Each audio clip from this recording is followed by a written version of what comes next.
So the deal's been announced to great fanfare, 15 billion pounds of cubic metres this year. But that really pales into insignificance, doesn't it, really, when you look at the amounts of oil and gas that the EU is receiving from Russia? Yes, definitely. This is not a huge amount compared to what Russia is currently exporting in terms of gas. It's around 10%, but it does help start slowly moving away from this dependence that Europe has on Russia for all of its energy supplies. Yeah, around 10%. Do you think it's going to go any way, really, to allowing the EU to impose heavier sanctions on Russia over the Ukraine war? Well, not really, because, I mean, in one place, in Europe still has a lot of contracts signed with Gazprom to supply gas. So they cannot just really stop these contracts because they will be going into arbitration. But then it does help to gradually move away. So I think this will help more in the medium term when to diversify the supply of energy into Europe. Yeah, so it's kind of medium to long term, I guess, rather than anything immediately that it's going to allow Europe to wean itself off the Russian oil and gas. I mean, that will obviously be a disappointment to those Ukrainian politicians, including the president, who have been calling on Europe to do more when it comes to sanctions. Obviously, there's a lot of money that they're spending on gas from Russia. Yes, exactly. I mean, Europe needs to be very careful with the sanctions that they impose, and that's why they have been holding back. At the moment, they're exploring all the alternatives they have, and one of them is to start increasing LNG imports gradually.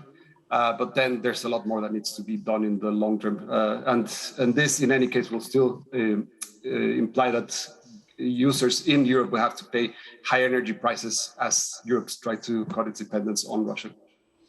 What other options can Europe explore to try and become more self-sufficient, I guess, or wean itself off Russia? I mean, I think increasing LNG imports is the most straightforward, but so there's enough regasification capacity across the continent, and there's more planned to import more LNG. So this is a safe way to start reducing gas supplies from Russia and importing more international supplies. But then there's also heavy plans to invest more on renewable energy, and Europe has already been having a big push on the growth of solar and wind capacity. But this means that it will have to move at an even faster pace in order to enable Europe to have energy security and not be dependent on external supplies of any source. So definitely renewable energy is part of the solution, but this also will take some time in order to build all the infrastructure that is needed. Yeah, not a quick fix. What will it mean in terms of bills? You did mention that consumers will be expected to pay more for their energy bills. Well, I mean, yeah, like Europe is supposed to pay the highest energy prices for the remainder of the year, at least, because even if they're diversifying the supplies of natural gas, these need to come at a price. I mean, Europe is competing against Asia for these supplies.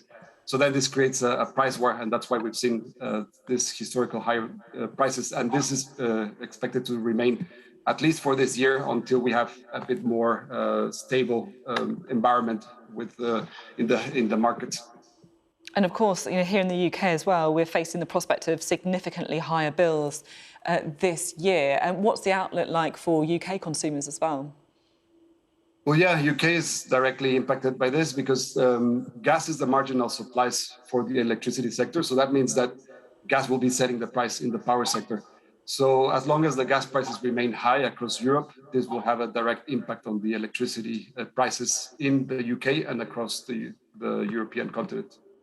Do you have any idea, I mean, I know it's probably very difficult, to how long these high gas and energy prices could last for? Well, at least this year, because there's so much risk in the market that the market is pricing in this risk. So it's likely to stay at this historical high level for the remainder of 2022. Gradually, maybe they can start softening. We see a strong decline for the prices in 2023, for example. And then I guess we will also see more volumes coming into the market in 2023 as like the producers around Europe and Africa make a bigger effort to supply more volumes to Europe, which could help stabilize the situation a bit better. We saw Boris Johnson, the UK Prime Minister, going to Saudi Arabia to try and see if they could release more supplies. And how important are countries like Saudi Arabia for the future? Well, definitely Saudi Arabia holds the key when it comes to oil supplies. Not so much for gas, but for oil, it could make a difference. The OPEC has been holding back a bit on increasing their production, but I guess that they could also increase the quotas for next year, and this could help start replacing some of these Russian volumes into Europe.